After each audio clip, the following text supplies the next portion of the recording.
आज हम बात करेंगे राजा राव, जो कि इंडियन राइटर रहे, इंडियन नोवेलिस्ट है। उनका नोवेल है कांथापुरा।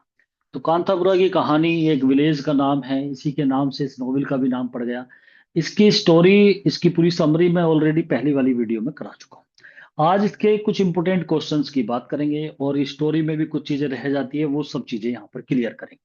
तो बहुत सारे कैरेक्टर है, और मेन कैरेक्टर 8-7 कैरेक्टर है, वैसे 14-15 कैरेक्टर इसके अंदर है।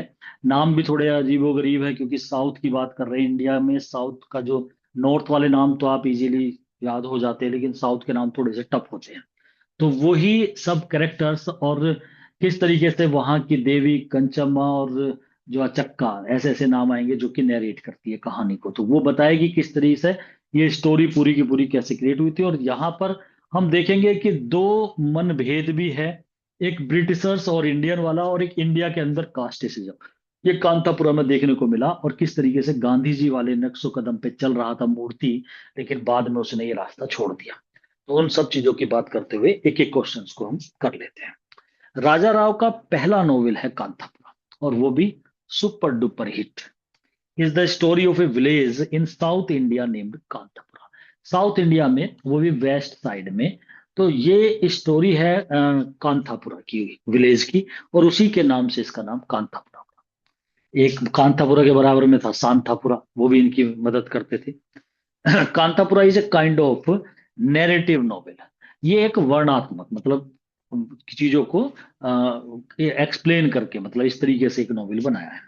कांतापुरा जो था, ये फर्स्ट पब्लिश्ड इन लंदन 1938 में पब्लिश हुआ था। पब्लिश तो बाद में हुआ था, कहानी तो ये 30 के आसपास की है। And was written when Rao was in France. जब ये फ्रांस में थे राजा राव, तब इन्होंने ये नॉवेल लिखा था, और सबसे पहले ये इंग्लैंड में पब्लिश हुआ था। इट इज ओपन सेट, ऐसा कहा जाता है कि जो नोवेल है ना, first major Indian novel written in English. English में लिखा गया पहला मेजर नोवेल है, मतलब इंग्लिश में लिखा गया नोवेल, बड़ा नोवेल है ये। We in India think quickly. हम इंडिया में, जो कांथापुरा है, इसका जो प्रीफेस है, कांथापुरा का प्रीफेस, प्रीफेस मतलब नोवेल को लिखने से पहले जो इसके बारे में राजा राव ने लिखा है, उसमें क्या लिखा है? We in India think quickly. हम इंडिया में रहने वाले सोचते क्विकली है। वी टॉक क्विकली, बातें क्विकली करते हैं।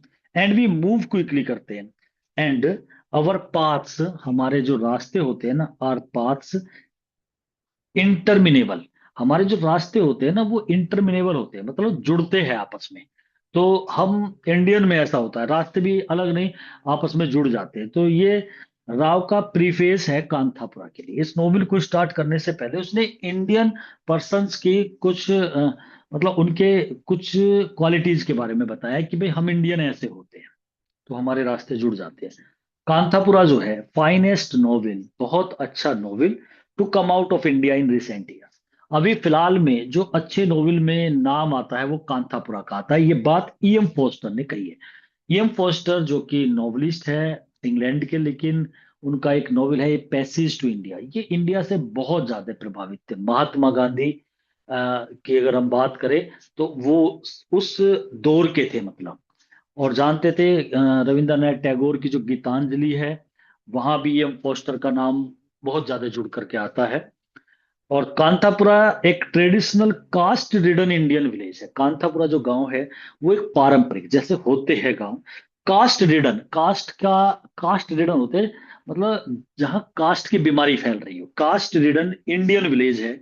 Which is away from all modern ways of living.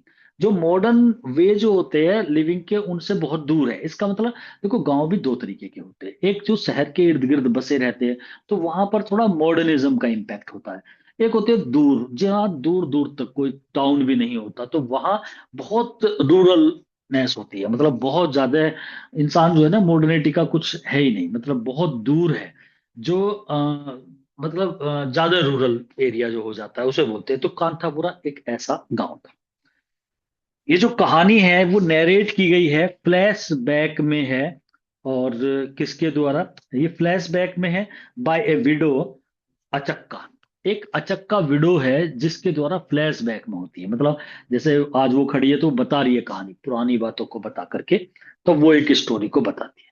जैसा आपने एक मूवी देखी होगी, एमबीबीएस जो ये, अरे एक तो लगे रहो मुन्ना भाई है, और एक है आपका जो ये एमबीबीएस वाली जो इसकी मूवी है, उसमें क्या होता है कि वो एक पैरालाइज होता है ना, वो बताता है, आकाश नाम था उसका, कोई कहानी सब वो बताता है।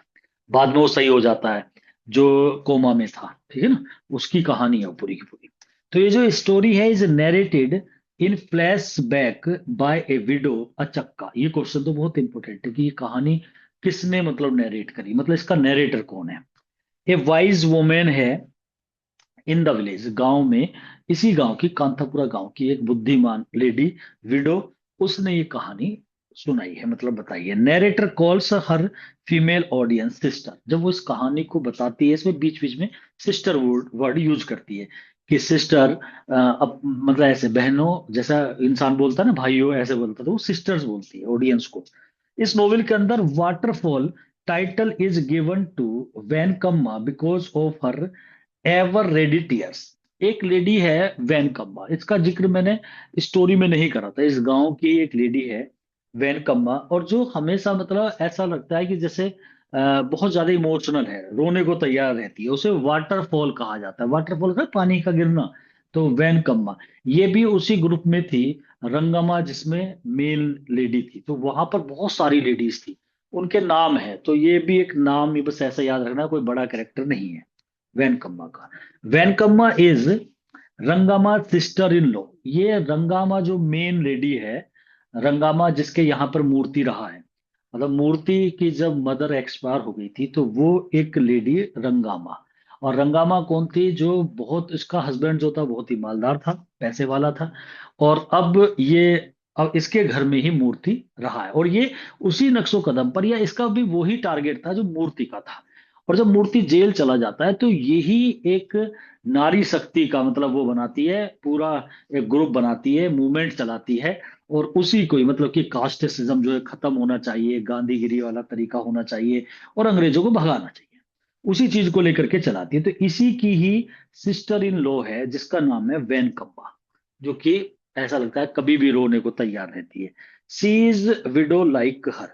ये वैन कम्बा जो है, ये भी ऐसे ही विडो है जैसे कि रंगामा है। तो ये दोनों मतलब यहाँ विडो तो ज्यादातर मोस्टली जो लेडीज है ना, वो विडो है।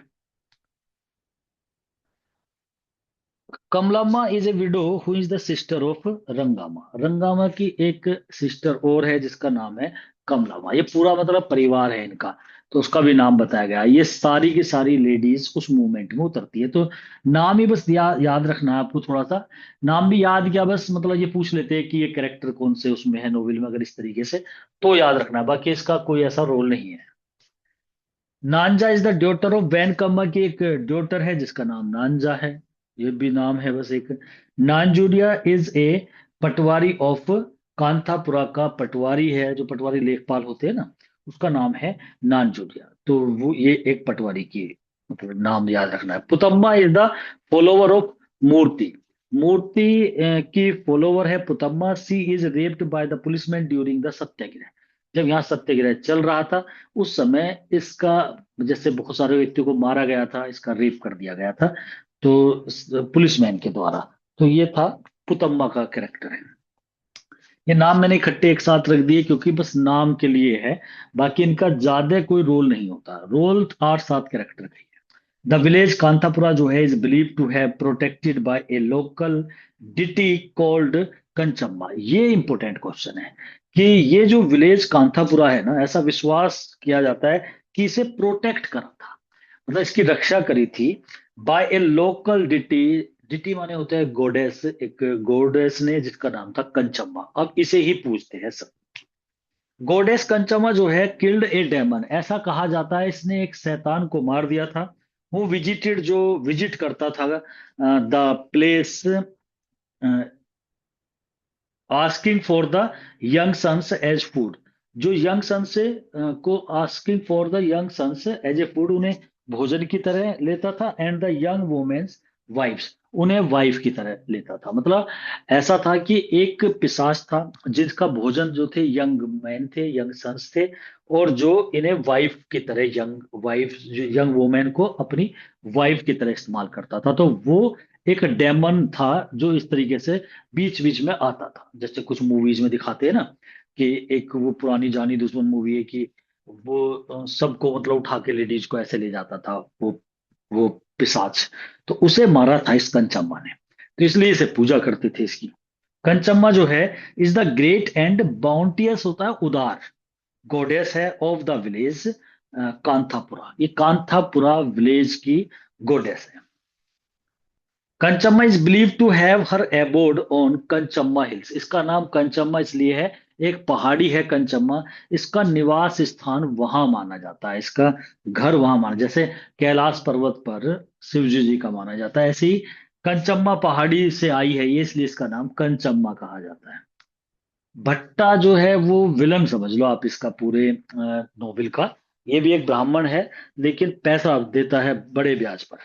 भट्टा इज द फर्स्ट ब्राह्मण है कांतापुरा का, he is the villain of this novel, इस नोवेल का विलन भी है ये। Bhatta had given up Gandhism because there was no money in it. उसने ये गांधीज्म त्याग दिया क्योंकि इसमें पैसा नहीं है, ये तो बेकार का काम है। जिस काम को, जिसका बीड़ा ये मूर्ति उठा रहा है, कह रहा है कि इसका कोई फायदा नहीं है, गांधीज्म से कोई फायदा नहीं है। स्टार्टिंग में भट्टा वाज वेरी पुअर, कभी ये बहुत ही गरीब हुआ करता था। बट फॉर्च्यून स्माइल्ड ऑन भट्टा एंड ही ग्रू रिचर। लेकिन भाग्य उसके ऊपर मुस्कुराया, वो अमीर हो गया, कुछ ऐसा हुआ। He could land more and more money, अब वो पैसा उधार दे सकता है हाई रेट पर, of high rates of interest interest and cheat the poor and the needy. और जो गरीब है, जो नीडी है, जरूरतमंद है, उन्हें चीट करता है। एट प्रेजेंट, इस समय भट्टा हैज 37 एकड़ ऑफ वेटलैंड। अब 37 एकड़ तो उस पे वेटलैंड है, मतलब गीली पानी वाली, जहां पर पानी चल सकता है, और 90 एकड़ ड्राई लैंड है, सूखी हुई, मतलब एक तरीके से बंजर हो जाती है। ही इज ए हाइपोक्रेट पर्सन, और बड़ा ही पाखंडी व्यक्ति है। तो ये वो भट्टा है जो बिल्कुल मूर्ति के पीछे पड़ जाता है, और इस पूरे गांव को जो तहस नहस हुआ था उसके पीछे मेन जो विलन है वो यही है। Bhatta is in the favour of untouchability, वो फेवर में है अनटचेबिलिटी के। And he dislikes Moorthy's mixing with pariahs in the village. Untouchability के तो कोई भी पक्ष में मतलब एक अच्छा इंसान नहीं हो सकता, कि भाई ये जाति प्रथा खत्म होनी चाहिए, सब इस चीज को सोच रहे थे, खासकर मूर्ति। लेकिन ये फेवर में था कि हाँ ये अछूतता जो है होनी चाहिए, ये इसके पक्ष में है। एंड ये डिसलाइक, और ये पसंद नहीं करता इसे मूर्ति के मिक्सिंग होने को। परिहास वो कास्ट है जो सबसे नीची कास्ट है इस गांव में, उसे परिहास बोलते हैं। गांव में जो परिहास है, जो एक कैरेक्टर रचना आता है ना, वो परिहास कास्ट से आता है। तो इससे बिल्कुल भी मतलब ये नहीं चाहता कि मूर्ति इनसे मिक्स हो जाए। मिक्स से मतलब है इनके साथ क्यों रहता है मूर्ति, ये इसे टेंशन थी। भट्टा ऑल्सो डजेंट लाइक दैट, वो ये भी पसंद नहीं करता girls should study eight schools, लड़कियां स्कूल में पढ़े, एंड कॉलेजेस में अलोंग विद बॉयज। वही मतलब पुराने ख्यालात थे, वो नहीं चाहता था कि कोई भी कास्ट की लड़की जो है ऐसे पढ़े, खुद ब्राह्मण में भी। हिज फर्स्ट वाइफ, उसकी पहली वाइफ सावित्रम्मा डाइज, उसकी पहली वाइफ थी सावित्रम्मा, वो मर जाती है एक एक्सीडेंट में। वो दूसरी मैरिज करता है विद चिनम्मा से, who brings a lot of dowry, जो काफी दहेज लेके आती है। तो ये नाम तो थोड़े से इस तरीके से है, आपको इतना ज्यादा टेंस होने की भी जरूरत नहीं है, एक बार जिक्र है बस, ये है कि भाई ये इसकी वाइफ का नाम है। Moorthy is the son of widow called Narsamma. Narsamma जो है ये माँ है मूर्ति की, जो मर जाएगी कब, जब एक स्वामी आएगा और वो इसे, मूर्ति और मूर्ति के परिवार का बाइकआउट करा देगा गांव से, कि भाई तुम दूसरों से। और नरसम्मा जो है वो भी अपने बेटे को बहुत समझाती है कि तुम ऐसे काम मत कर, हम ब्राह्मण कास्ट में है, गलत है, तू छोटी कास्टों से मिलता है, गांव वाले खुश नहीं है, बिरादरी के इंसान तुझे पसंद नहीं कर रहे हैं। तो एक स्वामी जी आते हैं मदुरई से, वो आकर के भट्टा के कहने पे इसे बायकाट कर देते हैं, इसके पूरे परिवार को, कि भाई इनसे कोई मतलब नहीं रखेगा। और एक ब्राह्मणों की ग्रुप भी बनाते हैं, मतलब एक यूनियन बनाते हैं कि भाई इस तरीके के व्यक्तियों को हमेशा हटा के रखो। तो वो जो स्वामी जी इस काम को करके गए, तो तब ये जो इसकी मदर है नरसम्मा, ये मतलब एक शोक में कह दो कि परेशान हो जाती है, माइंड में डिस्टरबेंस होती है और ये मर जाती है। तब इसके बाद में वो रंगामा जो कैरेक्टर है, रंगामा का जो विडो है, पैसे वाली है, और मूर्ति वाले ही नक्शो कदम पे चलती है, उसके साथ मूर्ति रहना स्टार्ट करेगा, जिसके वो सिस्टर इन लो वैनकम्मा है। Moorthy has 5 married sisters who are outside of this village. 5 उसकी बहनें भी थी, शादी हो गई थी, वो अपने घर की हो गई थी, अलग रहती थी। Murthy was the youngest child, परिवार में सबसे छोटा था। Narsamma dies of the shock, इसकी मदर जो थी वो shock of the excommunication of the family, जब परिवार से एक्स कम्युनिकेशन हो गया, मतलब बातचीत ही खत्म हो गई। सी इज, जो और परिवार के मेंबर्स होते हैं ना, उसे निकाल हटा दिया गया। सी इज ऑर्थोडॉक्स एंड कंजर्वेटिव, वो बहुत ज्यादा ऑर्थोडॉक्स कट्टरवादी और छोटे विचार वाले जो कंजर्वेटिव होते हैं, जो मतलब रूढ़िवादी जो होते हैं, ऐसी है वो। और उसे भी ये सही नहीं लगता था उसका बेटे के जो नक्शो कदम थे ना, कि भाई सबके साथ, लोअर कास्ट के साथ भी, ये तो बूढ़ी लेडी थी, तो वो भी उसी चीज पे चल रही थी कि हाँ मेरा बेटा गलत है, ऊपर से अभी से निकाल दिया गया, तो इसी शौक में ये मर जाती है। She gave birth to 11 children, 6 of whom are alive now. इसने 11 चिल्ड्रन को जन्म दिया था, जिसमें बहनों की तो शादी हो गई थी, और 6 बचे थे केवल। और उसमें इनकी सिस्टर थी और मूर्ति था। Moorthy is known a village Gandhi, इसे विलेज गांधी के नाम से एक क्वेश्चन पूछा जा सकता है। विलेज गांधी किसे क्या कहा जाता है, तो मूर्ति को। ही is the hero of this novel, Kanthapura का हीरो भी यही है, प्रोटेगनिस्ट भी यही है, इस कहानी चारों तरफ इसी के घूमती है। मूर्ति प्रोटेगनिस्ट है, एजुकेटेड पर्सन है, respected young man of Kanthapura. Respected तो है, लेकिन कुछ व्यक्तियों की नजरों में। अब कुछ शुरू में जब आया तो पढ़ा लिखा था, सभी ने रेस्पेक्ट करी, लेकिन बाद में अब जब इसके हाव भाव ये गांधी वाला जो माइंड में लेके आया, इसने पूरे गांव को बदलने की कोशिश करी, और खासकर जो लोअर कास्ट के थे, जो उस कॉफी स्टेट में काम कर रहे थे वर्कर्स, उन्हें एजुकेट करना चाह रहा था, काम बढ़िया करना चाह रहा था, लेकिन किसी ने पसंद नहीं करा। He is one of the thousands of young man, ये उन young man, thousands young man में से एक है जो इंस्पायर्ड थे बाय मोहनदास करमचंद गांधी से, मतलब जो उनकी नीतियों पे चलते थे, to become fighters for the cause of their motherland, जो मदरलैंड मतलब भारत माँ के कारण बिकम फाइटर्स बने थे। तो वो व्यक्ति, वो हजारों यूथ पर्सन्स जो गांधी जी के रास्तों पे चले, फाइटर्स बन रहे थे कि देश को आजाद करने में, उनमें से मूर्ति एक था। Moorthy wants to remove the untouchability, को रिमूव करना चाहता था कि भाई ये छुआछात नहीं होनी चाहिए। इस चीज से इसके ही घर के, इसके ही कास्ट के व्यक्ति इसके विरोधी हो गए। Moorthy wants to remove the untouchability from the village, गांव से, वो गांव का ही ठेका ले लिया इसने पूरे का, कि भाई मैं ऐसे करूंगा। Therefore he mostly works among the pariahs, ज्यादातर ये काम जो कर रहा था परिहास में करता था। परिहास मतलब वो निम्न कास्ट वाले जो थे। With whom the Brahmins don't like to associate, जिनसे ब्राह्मण लोग तो बिल्कुल भी एसोसिएट, जुड़ना नहीं चाहते थे। ये उनके साथ मिलके काम करता था, तो यही चीज खटक रही थी जो उच्च ब्राह्मण थे उन्हें, और खासकर भट्टा को। थ्रू आउट द नोवेल, पूरे नोवेल में मूर्ति जो है वो इंस्पायर करता है लव को, बड़ा लव के लिए बात करता है, सब में लव होना चाहिए, रेस्पेक्ट, इज्जत, and wins the confidence of the villagers. वो विलेजर्स का कॉन्फिडेंस जीत लेता है, विश्वास बाकी सबका, कम से कम 80-85% का। लेकिन ये जो 10-5% थे, वो इससे नफरत करने लग जाते हैं, भट्टा जैसे। There is the influence of Gandhian ideals, का इन्फ्लुएंस जो था, गांधी की विचारधारा का जो प्रभाव था, वो मूर्ति के ऊपर था इस नोवेल में। रत्ना जो बेटी है कामलाम्मा की, कामलाम्मा जो है सिस्टर थी रंगामा की, तो उसकी बेटी Ratna helps Murthy during the political activities में, ये भी मदद करती है मूर्ति की। ये सब एक साथ है। Ratna is also called the heroine of this novel, तो थोड़ा इसका लव भी दिखाया गया मूर्ति के साथ। वैसे ये विडो थी। She has an affair with Moorthy, से इसका अफेयर रहा in the beginning of the novel, but this relationship was not developed, ये रिलेशनशिप ज्यादा नहीं बढ़ पाई, due to the political activities in both characters. Political activities थी दोनों में, तो ये ज्यादा चल नहीं पाई। ये फिर पॉलिटिक्स में इसी चीज में लग गए कि किस तरीके से गांव के सपोर्ट किया जाए और गांधी वाले रास्ते पे चल के कैसे इन ब्रिटिशर्स को और ये कास्टिसिज्म को खत्म किया जाए। She was married in childhood, जो रत्ना थी वो चाइल्डहुड में इसकी शादी हो गई थी और फिर ये विधवा भी बहुत जल्दी हो गई थी। Ratna who is the leader always, जो लीडर थी हमेशा, बैंगल्स जो होती है चूड़ियां, कलर्ड साड़ी, और यूज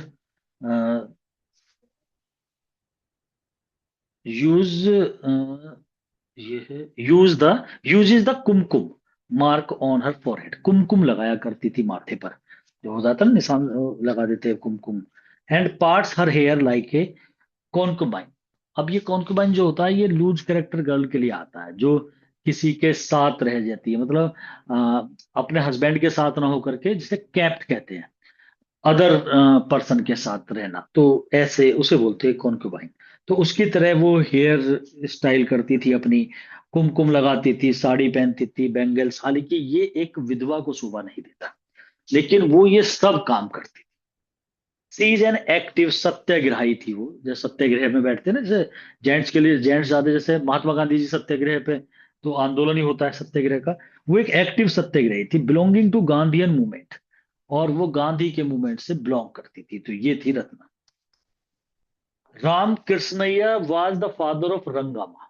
रंगामा के पिता का नाम था राम कृष्णैया। राम कृष्णैया, ये रंगामा वही है जिसके यहाँ पर मूर्ति रुका था, जो विडो थी। He was a learned man with great genius, वे भी लर्निड पर्सन थे। The sahib is a white man, ये अंग्रेज है जिसकी कॉफी का जो पूरा प्लांट लगा हुआ है, वो एक जिसे हंटर साहिब नाम है उसका। He is known as the hunter sahib के नाम से जाना जाता है।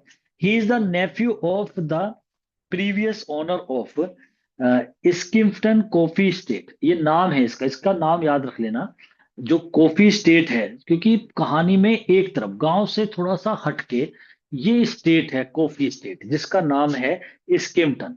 तो स्किम्पटन कॉफी स्टेट जिसका मालिक है the sahib, white man, he is known as the hunter sahib के नाम से जाना जाता है जिसे, वो इसका मालिक है। और ही is the nephew of previous owner, previous owner का नेफ्यू, भतीजा। तो ये भी मतलब बहुत ज्यादा टायरेंट है। तो चाचा भतीजे दोनों ही टायरेंट है, ठीक है, और ये ज्यादा है अपने चाचा के मुकाबले। और ये नाम आपको कंपनी का नाम है ये उसका, जिसमें कॉफी बनती थी, मतलब वहां पे। The sahib is the present owner of this state. अब ये ऑनर है इसका, साहिब।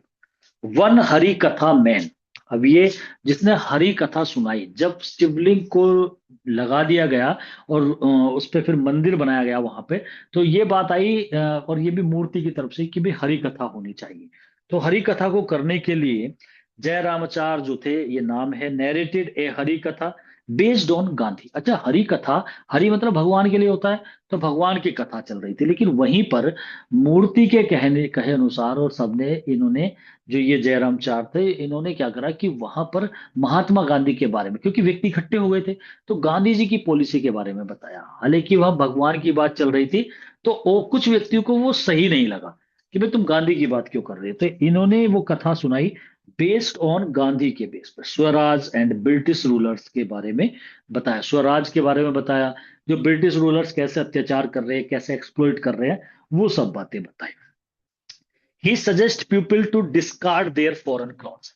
और ये बात अब यहां से चलानी स्टार्ट कर दी कि हमें फॉरेन, जो अंग्रेजों के जो ये वेस्टर्न आते हैं ना कपड़े, जो वेस्टर्न ड्रेस है, इसे डिस्कार्ड करो, इसे त्याग दो, and to become the followers of Gandhi के फॉलोवर बनो।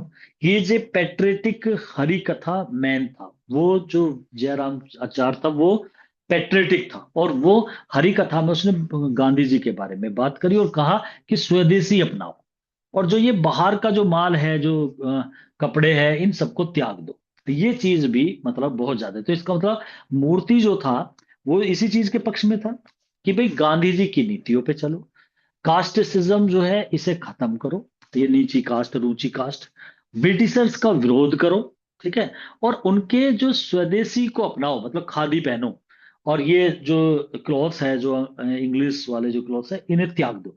इससे बढ़ावा मिल रहा है अंग्रेजों को। तो ये सारी चीजें, अब ये सब चीजें चलेंगी तो कहीं ना कहीं भट्टा जैसे व्यक्ति भी परेशान हो जाएंगे और अंग्रेज तो होंगे ही होंगे। बड़े खान एक पुलिस ऑफिसर है, एक नॉन हिंदू है, मतलब मुस्लिम है कांतापुरा में। He is the symbol of British Raj का सिंबल है, वो ब्रिटिश वालों के अकॉर्डिंग ही चलता है। तो वो भी मतलब यहाँ पर दिखाया गया कि किस तरीके से जो बड़े खान है इज सेंट टू कांथापुरा, मतलब इसका जो पोस्टिंग है वो कांथापुरा हो जाती है पुलिस इंस्पेक्टर के रूप में। टू कीप ए वॉच, इसे यहाँ इसलिए भेजा गया था जो ये निगरानी रखे, to keep a watch over the activities of Gandhian campaign. जो ये कैंपेन चल रहा था गांधी वाला, इसे रोकने के लिए, इस पे नजर रखने के लिए, एक एक बात बता दे हमें, तो ब्रिटिशर्स ने इसे नियुक्त करा बड़े खान को यहाँ पर। Khan was brought and supported by the coffee planters who were Englishmen। जो कॉफी प्लांटर जो साहिब है उसने इसे अपने यहाँ पर जगह दे दी और वहीं पर इसे रख लिया। पटेल रंगेगौड़ा, ये जो है is called the tiger of Kanthapura, कहा जाता है इसे। ही सपोर्ट्स मूर्ति के पक्ष में रहता था ये till the end of the novel. ये भी थोड़ा इंटरेस्ट पे पैसे देता था, लेकिन वो नहीं था, ऐसा नहीं था जैसे भट्टा था। Seenu is the son of Achakka, जो वो नैरेटर है जो कहानी सुना रही है उसका बेटा है Seenu. He is an active supporter of Moorthy का, ये भी सपोर्टर था, वही गांधी मूवमेंट जो था उसमें ये भी था। Dora is a young man, Dore is a young man known as university graduate but in reality he is an intermediate. तो ये भी एक लड़का है जो है तो इंटरमीडिएट, लेकिन उसे सब ग्रेजुएट कहते थे। तो ये डोर नाम है इसका। तो ये कुछ नाम है मतलब गांव वालों के, इनका कोई रोल इतना नहीं है। रचन्ना इसका रोल है, is a member of the Congress committee of Kanthapura. अब कांथापुरा में भी एक कांग्रेस कमेटी बना दी, उसका एक मेंबर रचन्ना है। रचन्ना जो है ये वही काम करता था स्किम्पटन कॉफी स्टेट में। एंड ए परिहास, ये वही छोटी बिरादरी का वर्कर है। और कहाँ काम करता है? स्किम्पटन कॉफी स्टेट। ये पहला व्यक्ति था जो मूर्ति की बातों में सबसे पहले सपोर्ट करा। जब मूर्ति ने कहा कि मैं सबको एजुकेट करना चाहता हूं, तो व्यक्ति थोड़े घबराए हुए थे, जा नहीं रहे थे। सबसे पहले आने वाला यही था रचन्ना। इसकी वाइफ है रांची, जिसने आग लगाई थी पूरे गांव में बाद में। और इसी के घर ये गया था मूर्ति। तो जब इससे सब ये कहते थे कि भाई गलत कर रहा है मूर्ति, कि ये छोटी कास्ट के उसमें नहीं जाना चाहिए। रांची वाइफ है रचन्ना की। और रामन्ना इज द सेकंड ब्राह्मण ऑफ कांथापुरा। ये भी एक ब्राह्मण है कांथापुरा का। जो जैसे फर्स्ट ब्राह्मण का अगर नाम आता है तो भट्टा का आता है, सेकंड ये है रामन्ना। स्टार्टिंग में नोवेल के Moorthy leaves the city where he got familiar with Gandhian philosophy. Starting में ही मूर्ति शहर को छोड़ लीव्स फॉर द सिटी। एक तो होता है लीव फॉर, एक होता है लेफ्ट फ्रॉम। वो है लीव फॉर का मतलब होता है जाना। वो शहर को जाता है जहां पर वो फेमिलियर होता है गांधीयन फिलॉसफी से। मतलब जो गांव में व्यक्ति है शायद वो इतना ना जाने, जब ये शहर गया तो इसने वो फिलॉसफी गांधी जी की देखी, उससे इंस्पायर हुआ, पैम्पलेट्स वगैरह से एंड अदर लिटरेचर से इसने गांधी जी के बारे में सुना पढ़ा और वहां के बारे में जाना। तो इसके अंदर माइंड में बैठ गया कि मुझे भी गांधी जी को ही फॉलो करना है, और वहां से लेके आया ये विचार था। मूर्ति वोर होम स्पन खादर, वो घर पे स्पिन करी गई, काती गई खादर का कपड़ा, खादर का कपड़ा पहनता था।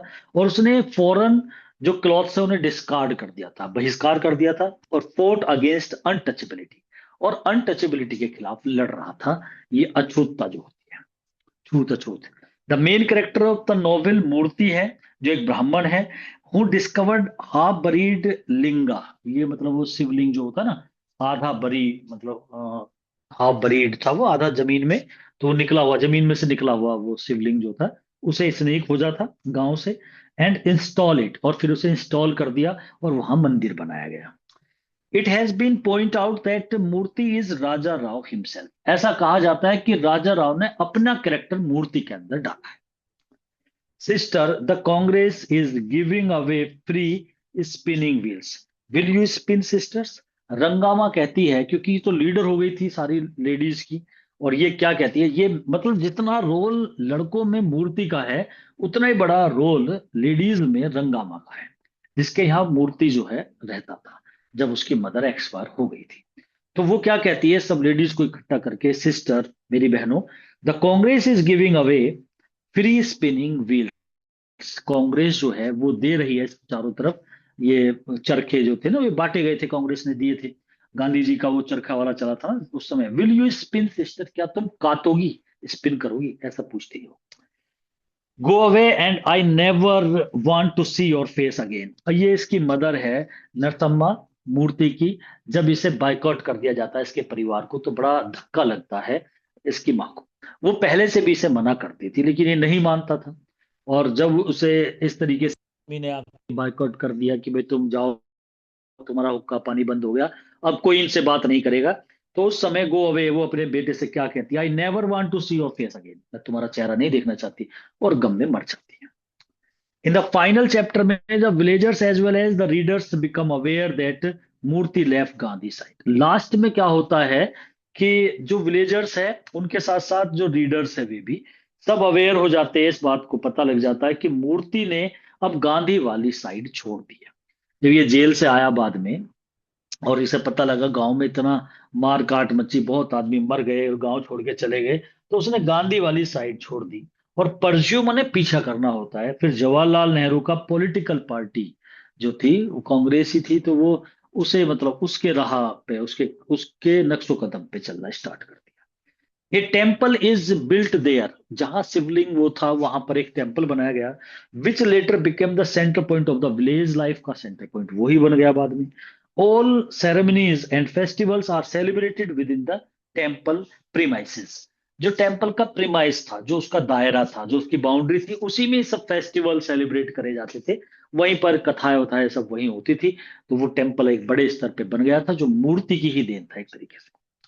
Hari kathas traditional form of story telling. हरि कथा क्या है, एक ट्रेडिशनल फॉर्म है, पारंपरिक स्टोरी टेलिंग, मतलब उसमें हरि की कथा, हरि मतलब भगवान की कहानी बताई जाती है। Was practised in the village, ये आज भी चलती है। हरि कथा की जगह अब नाम दे रखा है राम कथा, या कृष्ण कृष्ण लीला, कुछ इस तरीके से, मतलब अलग अलग नाम से होता है। मेन तो राम कथा होती है कि भाई ये राम कथा कराई जा रही है, तो ये जो कथा आज भी चलती है। बस अब अंतर इतना है कि अब ये कॉमर्शियल हो चुकी है, पैसा जाता है जो आते हैं कथा सुनाने वाले। Was practised in the village, गांव में इसकी बहुत ज्यादा मतलब कराई जाती थी, गांव में होती थी। Hari kathas are stories of Hari god, भगवान की कहानी होती थी। After the death of his mother, mother की डेथ के बाद मूर्ति ने रहना स्टार्ट कर दिया था एक एजुकेटेड विडो थी जिसका नाम रंगामा था। Who took part in India's struggle for freedom, जिसने इंडिया के स्ट्रगल फ्रीडम का जो संघर्ष चल रहा था उसमें पार्टिसिपेट किया।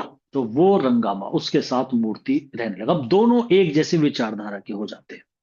मूर्ति को इनवाइट करा गया ब्राह्मण क्लर्क के द्वारा स्किम्पटन कॉफी स्टेट में to create an awareness among the coolies of the estate. अब उसे एक बार शुरुआत में जब स्किम्पटन कॉफी स्टेट में बुलाया गया कि भाई तुम इन्हें कुली को कुछ अवेयरनेस करो, बताओ, तो इन्होंने इसने कहा उन्हें देख करके कि ये तो बहुत निम्न स्तर पर है और वे बहुत ज्यादा शराब वराब भी पीते थे। तो उनके लिए मेन चीज मूर्ति ने यही कहा कि इन्हें एजुकेट करना पड़ेगा। और जब उन्हें पढ़ाने लगा तो वो गवारा नहीं हुआ ब्रिटिशर्स को, या साहिब को, या भट्टा को, या बड़े खान को, ये सब विरोध में। When Moorthy at the estate में, स्टेट वही कॉफी स्टेट में पहुंचा, he is beaten by the policeman, Bade Khan ने, जब उन्हें पढ़ा रहा था बता रहा था तो बड़े खान ने उसे पिटाई कर दी।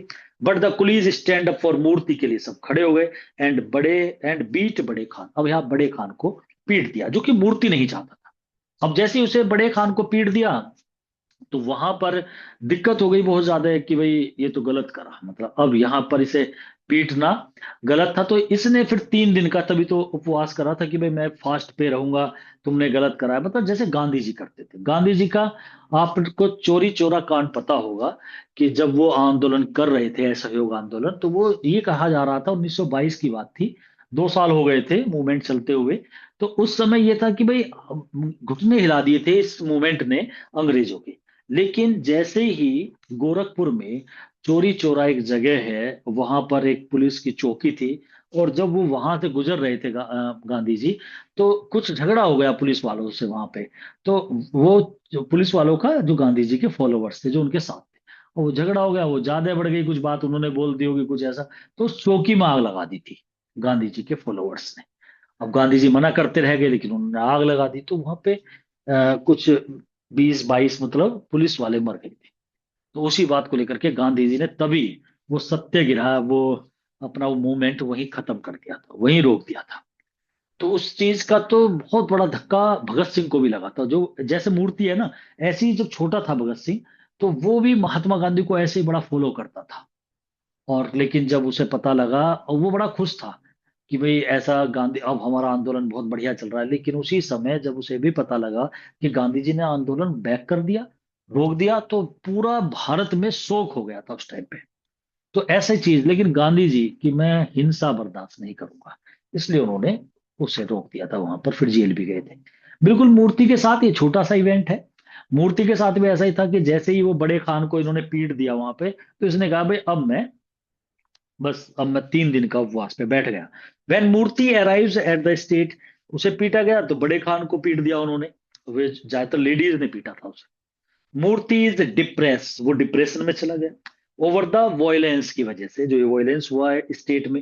ही टेक्स रेस्पॉन्सिबिलिटी, खुद जिम्मेदारी लेकर के goes on a 3 day fast, 3 दिन का फास्ट रख दिया और मंदिर में जाकर के बैठ गया।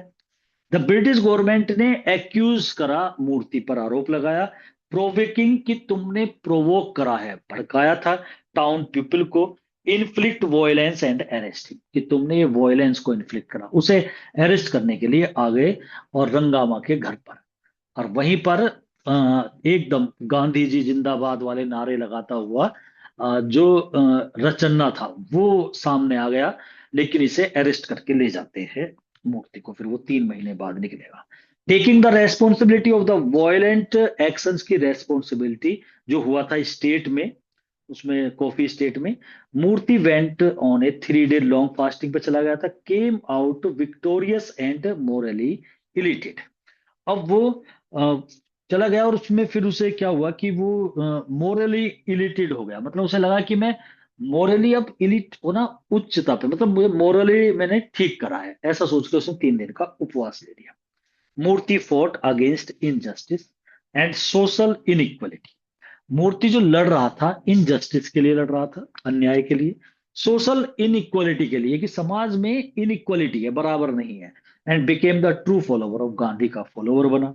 Following the footsteps of Gandhi के नक्शे कदम को फॉलो करते हुए, a unit of the Congress committee was formed in Kanthapura. Kanthapura में भी एक छोटी यूनिट बनाई गई।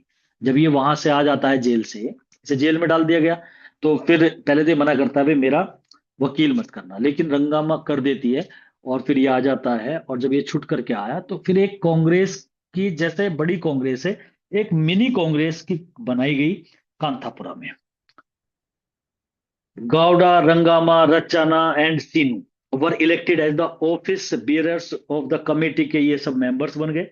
एंड दे वोट, सबने कसम खाई टू फॉलो गांधी टीचिंग्स, हम गांधी की शिक्षा, गांधी वाले नक्शो कदम पे चलेंगे। तो ये सब जुड़ गए इससे।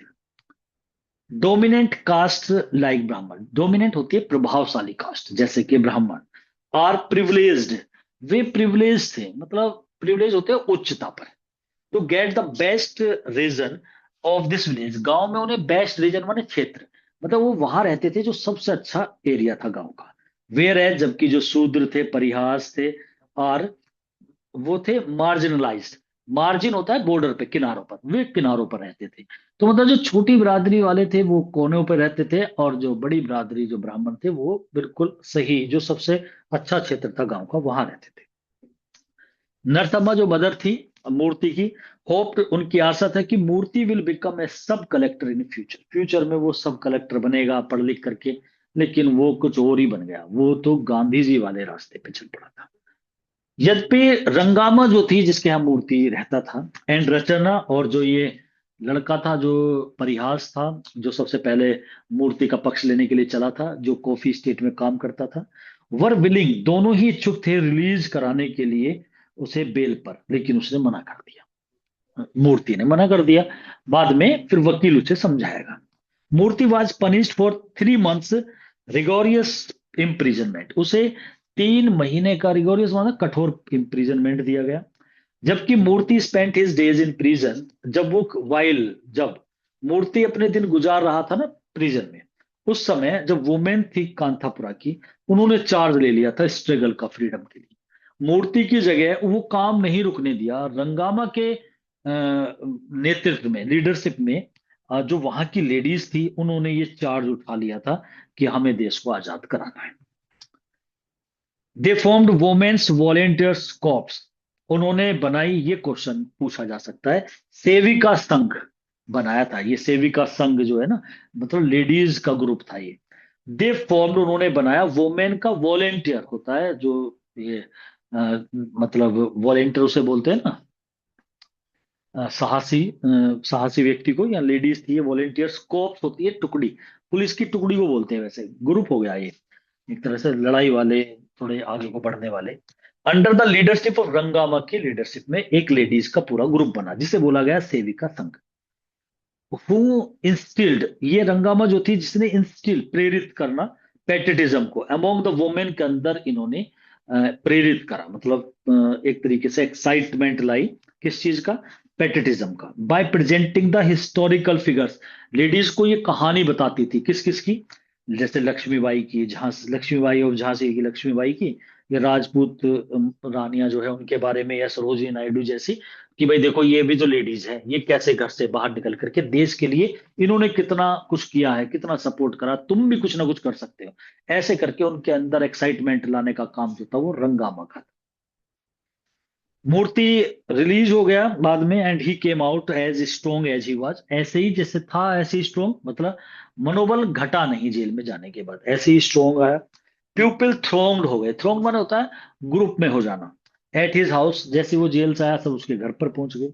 वह डिस्पर्स्ड पीसफुल्ली, सब तितर बितर थे, पीसफुल्ली मतलब शांति से सब वहीं पर पहुंच गए।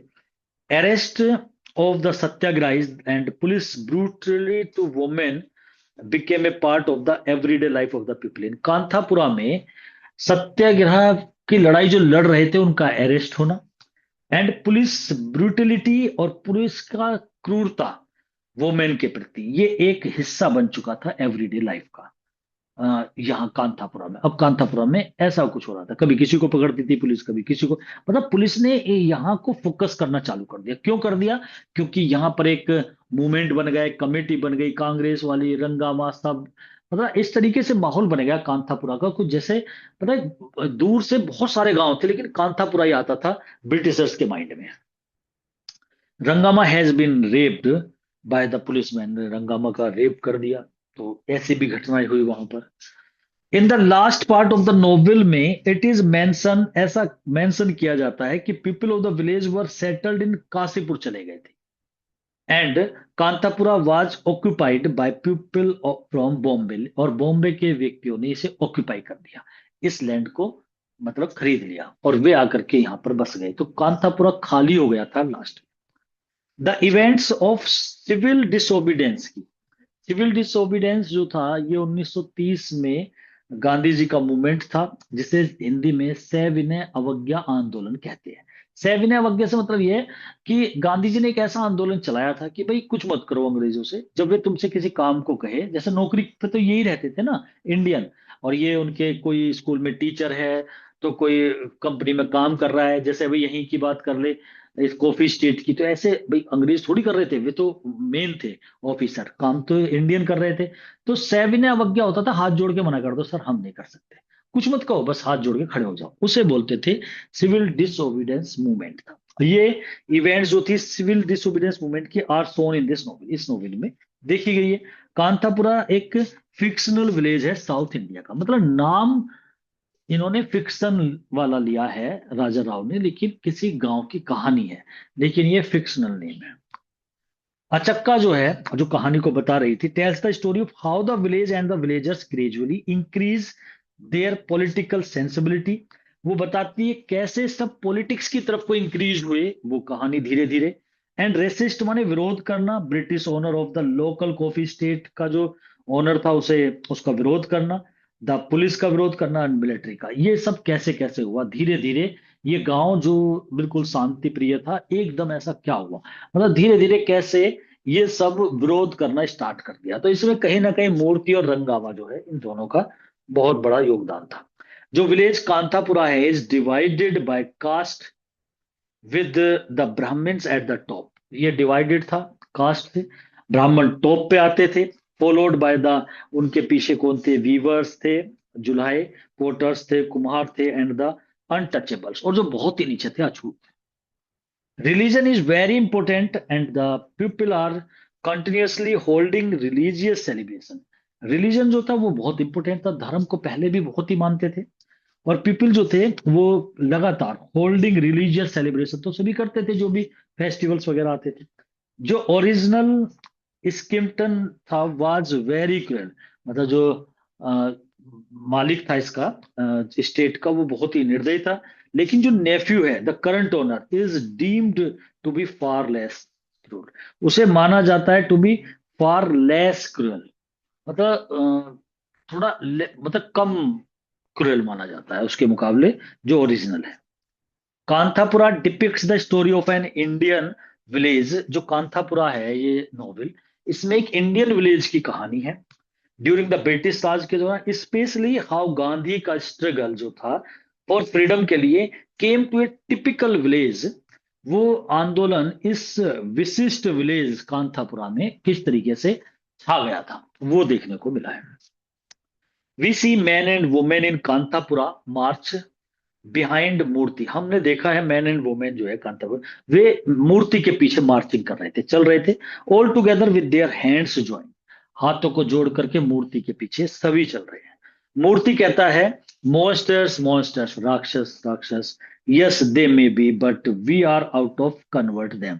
ये राक्षस है लेकिन हम है यहाँ पर इन्हें कन्वर्ट करने के लिए, चेंज मतलब इनमें बदलाव लाएंगे, मतलब ये जो ब्रिटिशर्स है ये मॉनेस्टर है पर हम इनमें कन्वर्ट करेंगे इन्हें। महात्मा गांधी कहते हैं, ये मूर्ति बोल रहा है, वे कहते हैं वी शुड कन्वर्ट देम, हमें इन्हें कन्वर्ट करना है, and we shall convert them, और हम करेंगे। Our will and our love will convert them, हमारी इच्छा हमारा लव इन्हें कन्वर्ट करेगा, मतलब इन्हें बदलाव इनके अंदर लाएगा। The story is the common story of A rural village. ये कहानी एक गांव की है, जो एक रूरल विलेज की है, अंडर गोइंग पॉलिटिकल चेंज, जो झेल रहा था पॉलिटिकल चेंज, मतलब जिसमें बदलाव आ रहा था राजनीतिक। द नोवेल कांतापुरा 1938 में जो पब्लिश हुआ था, has the impact of Gandhi की टीचिंग, गांधी की शिक्षा का इस पे प्रभाव था, ऑन नॉन वायलेंस, वही नॉन अहिंसा वाला, resistance against the British, British का विरोध नॉन वायलेंस के साथ, ये वाली टीचिंग का इस गांव के अंदर इंपैक्ट देखने को मिलता है। कांतापुरा जो है ये एक बेस्ट नोवेल है, ever written in English by an Indian writer. किसी इंडियन राइटर ने इंग्लिश में बहुत ही बेहतरीन नोवेल लिखा है, ऐसा कहना था ईएम फोस्टर का। तो ईएम फोस्टर, जैसा कि मैंने बताया था कि ये जुड़े हुए रहते हैं हमेशा इंडिया के बारे में, काफी कुछ जो है ये मतलब इन्होंने पहले भी मतलब बताया है। जैसे रविंद्रनाथ टैगोर की गीतांजलि का भी ईएम फोस्टर ने प्रीफेस लिखा है। तो वो चीजें मतलब ईएम फोस्टर ने कहा है कि भाई एक इंडियन राइटर ने इतना बेहतरीन नोवेल लिखा है, बेस्ट नोवेल लिखा है। The preface of the novel is given by Raja Rao ने इसका प्रीफेस लिखा है इस नोवेल का। Moorthy is called a man of ideals rather than ideas. Moorthy को आइडियल्स का मैन कहा जाता है, आदर्श का, और इसकी अपेक्षा विचारों का, विचारों की अपेक्षा उसे आदर्शों का व्यक्ति कहा जाता है। स्टार्टिंग में मूर्ति जो है वो फॉलोवर था गांधी का, लेकिन लास्ट में वो फॉलोवर बन गया पंडित नेहरू का। Raja Rao use the narrative style in this novel में, नैरेटिव मतलब बात को ऐसा ही नहीं, कोई चीज होती है उसे खोल के बताया है। मूर्ति को कहा जाता है the saint of our village, हमारे गांव का साधु। He is the small mountain while Gandhi ji is the big mountain. Gandhi ji एक बड़े पत्थर है, पहाड़ है, तो वो एक छोटा है, ऐसे कहा जाता है। कांतापुरा प्रेजेंट्स गांधीयन नेशनलिज्म, इसमें कांतापुरा नोवेल में गांधी वाला नेशनलिज्म, राष्ट्रवाद देखने को मिलता है। As a lived village experience, not merely political ideology, political ideology नहीं, बल्कि एक गांव का जो इसका एक्सपीरियंस है वो बिल्कुल गांधीयन, गांधी का नेशनलिज्म है इस नोवेल के अंदर। द नोवेल ब्लेंड्स मिथ, इस नोवेल के अंदर मिथ, जो कहावतें होती है, हिस्ट्री एंड कंटेम्पररी पॉलिटिक्स, उस समय का जो पॉलिटिक्स था, ये सब इसमें मिले हुए हैं into a single narrative flow में, एक वर्णात्मक फ्लो में कहानी चलती है जिसमें ये सारी चीजें जुड़ी हुई है। Collective suffering becomes a tool for political awakening rather than despair. जो कलेक्टिव सफरिंग्स थी ना, जो सबकी मिली जुली दुख, सबके कष्ट, वे एक टूल बनते हैं, एक औजार फॉर पॉलिटिकल अवेकनिंग के। मतलब सभी पॉलिटिकल की तरफ को जागृत होते हैं, डेस्पेयर की अपेक्षा। मतलब जैसे सफरिंग कर रहे थे तो निराशजनक स्थिति में पहुंचते, लेकिन सभी अवेकनिंग, मतलब पॉलिटिकल अवेकनिंग, सबके अंदर राजनीति, मतलब कष्टों से निराश ना होकर के पॉलिटिक्स की तरफ को बढ़ते हैं सभी। फेथ इन गांधीज्म, गांधी के जो रूल्स है उसमें फेथ, विश्वास करना, ये रिप्लेसेस करता है fear of British authority in villagers. जो ब्रिटिश अथॉरिटी का गांव वालों के अंदर जो डर है ना, उसे भगा देता है गांधी में विश्वास रखना। ये वो चीज है जो डर को भगा देता है विलेजर्स के माइंड से। The collapse of the village, गांव का कोलेप्स हो जाना, सारा तहस नहस हो जाना, आग लग जाना, खत्म हो जाना, व्यक्तियों का मरना और भाग जाना, ये जो कोलेप्स हो गया था ना विलेज, ये इस बात को सिग्निफाइज करता है द कॉस्ट ऑफ फ्रीडम की, स्वतंत्रता की, देश की जैसा आजादी की कॉस्ट दी है, कीमत चुकाई है, not failure of the movement. ये मूवमेंट फेलियर नहीं है, बल्कि एक तरीके से आजादी के लिए कॉस्ट है, कीमत चुकाई है। कांतापुरा विलेजर्स जो थे वो सेटल हो गए काशीपुर विलेज में, and they are called the pilgrims of Gandhi. उन्हें गांधी का पिलग्रिम्स कहा जाता है। जैसे कुछ जो बच्चे थे ना, वो काशीपुर चले गए, तो काशीपुर के जो व्यक्ति थे उन्होंने उन्हें द पिलग्रिम्स ऑफ गांधी बोला है। रांची जो थी उसी ने कांतापुरा को फायर पे रख दिया था, मतलब उसने आग लगा दी थी, ये सोच करके कि आग लगेगी तो सभी व्यक्ति यहां से भाग जाएंगे और इससे कुछ तो व्यक्ति बच जाएंगे, और पूरा गांव तहस नहस हो गया था। बाद में बॉम्बे वालों ने आकर के उसे उसमें रहना वहां पे खरीद करके स्टार्ट कर दिया था। और बाद में जब मूर्ति आता है तो वो सब चीजों को देख करके कि सब कुछ खत्म हो गया, और फिर वो गांधी जी वाले नियमों को त्याग देता है और एक तरीके से पॉलिटिक्स की तरफ को हो जाता है। तो ये थी इसका पूरी स्टोरी और इसके लास्ट को